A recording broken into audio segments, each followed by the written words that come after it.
नमस्कार, आप देख रहे हैं सी इंडिया न्यूज, एक अनदेखा सच, और मैं हूं आपके साथ अनीशा।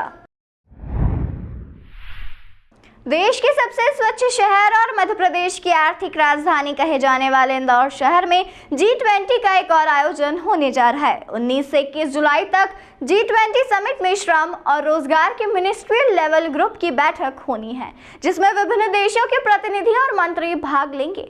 इस बैठक को लेकर सारी तैयारी पूरी कर दी गई है। साथ ही विदेशी मेहमानों के आगमन को लेकर सुरक्षा के कड़े इंतजाम किए गए हैं, जिसको लेकर आज प्रेस वार्ता की गई, जिसके अंदर 3 दिवसीय आयोजन की जानकारी दी गई।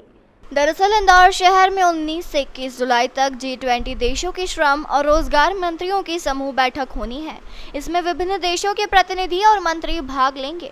मंत्री स्तरीय समूह के सम्मेलन में श्रम और रोजगार को लेकर चर्चा होगी, जिसमें 165 डेलीगेट्स इंदौर पहुंच रहे हैं, जिसमें विभिन्न देशों के 24 मिनिस्टर रहेंगे। समिट के दौरान आगंतुकों को मध्य प्रदेश की संस्कृति, वाइल्ड लाइफ, खान पान और ऐतिहासिक विरासत से भी रूबरू कराया जाएगा। साथ ही मेहमानों का स्वागत पारंपरिक अंदाज में होगा और उन्हें शहर और आसपास के पुरातत्व महत्व की इमारतों को दिखाने भी ले जाया जाएगा। वहीं 19 को मांडू का भ्रमण कराने ले जाया जाएगा और 20 और 21 जुलाई को इंदौर का प्रतिष्ठित फूड मार्केट 56 दुकान पर ले जाया जाएगा, जहां 56 के खान पान से भी रूबरू कराया जाएगा। साथ ही 22 जुलाई को हेरिटेज वॉक रहेगी, जो कृष्णपुरा छतरी और राजवाड़ा तक रहेगी, जिसमें सभी डेलीगेट्स शामिल होंगे। इसमें हमने 3 विषय आइडेंटिफाई किए हैं। एक है स्किल गैप मैपिंग, जो कि G20 देशों के द्वारा ILO और OECD को कहा जा रहा है कि वो ऐसा एक स्किल गैप एनालिसिस करें और उसका मैपिंग करें, जो कि सभी देशों के लिए उपयुक्त होगा और उनके काम में आएगा। पहला ये।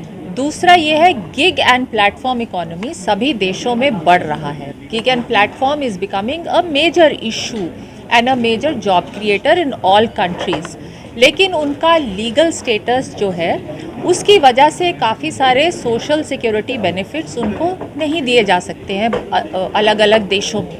भारत ने इसमें पहल की है। हमने अपने सोशल सिक्योरिटी कोड में गिग एंड प्लेटफॉर्म वर्कर्स को डिफाइन किया है। हम शायद we were the first in the world to do so, give a definition for what is meant by gig and platform work. और उनके सोशल सिक्योरिटी के लिए भी सोशल सिक्योरिटी फंड का प्रोविज़न है सोशल सिक्योरिटी कोड में। तो इसको आगे ले जाते हुए G20 देशों में किस प्रकार से हम गिग एंड प्लेटफॉर्म वर्कर्स को सोशल सिक्योरिटी दे सकते हैं, ये हमारा दूसरा विषय है। तीसरा विषय है sustainable financing of social security. बहुत सारे देशों में कॉन्ट्रीब्यूटरी फंडिंग होती है, बहुत सारे देशों में कंट्रीब्यूशन भी होता है और बजटरी सपोर्ट भी होता है। भारत के केस में आप देखेंगे कि बजटरी सपोर्ट से बहुत सारे स्कीम्स हैं हमारे, जिसके द्वारा हम सोशल सिक्योरिटी देते हैं अपने लोगों को, जैसे कि राशन कार्ड हुआ, घर हुए, फ्री हाउसिंग हुई, उज्ज्वला योजना है, PMJ है, ऐसी बहुत सारी चीज़ें हैं जो सोशल सिक्योरिटी हम देते हैं। तो कैसे G20 जो विकसित देश हैं उन सब में किस प्रकार से सोशल सिक्योरिटी सस्टेनेबल बनी रहे, इवन विद कंट्रीब्यूशन और टैक्स फाइनेंसिंग, ये हमारा तीसरा मुद्दा है। और इन तीनों मुद्दों पर बहुत अच्छी हमारी आपस में चर्चा हुई है, सबके बेस्ट प्रैक्टिसेस शेयर किए गए हैं, इंटरनेशनल ऑर्गेनाइजेशंस का भी हमने इनपुट लिया है और बहुत अच्छे से एक उभर के आया है, एक कंसेंसस उभर के आया है। G20 में 20 राष्ट्रों के, उसमें EU का भी एक राष्ट्र माना जाता है। 9 इनवाइटेड कंट्रीज़ हैं जिनको आमंत्रण दिया गया है। उसके अतिरिक्त इंटरनेशनल लेबर ऑर्गेनाइजेशंस हैं। तो जिस प्रकार ILO के DG आ रहे हैं, उसी प्रकार इंटरनेशनल सोशल सिक्योरिटी एसोसिएशन है, उसके DG आ रहे हैं। वर्ल्ड बैंक के हायर लेवल ऑफिसर्स आ रहे हैं, OECD के हायर लेवल ऑफिसर्स आ रहे हैं। उसके अतिरिक्त सभी राज्यों के मंत्रीगण आएंगे।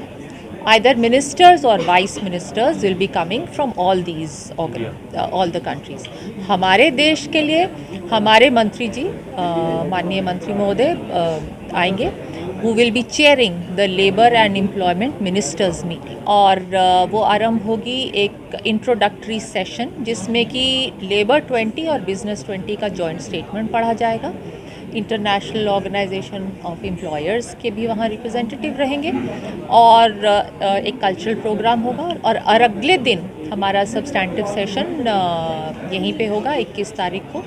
और हम आशा करते हैं कि उस दिन हमारी सारी जो आउटकम्स हैं या जो भी हमने डेलिब्रेट किया है उस पर एक फाइनलिटी आ जाएगी, हम फाइनलाइज करेंगे। हमारे बहुत कम इश्यूज़ हैं जो कि रह गए हैं। We have mostly agreed. कुछ चीज़ें रह गई हैं जो कि ट्रेडिशनली ब्रैकेट्स में डल जाती हैं जब वो एग्री नहीं होती, तो जो ब्रैकेटेड इश्यूज़ हैं वो हम कल डिस्कस करेंगे और उनको फाइनलाइज करेंगे। Thank you.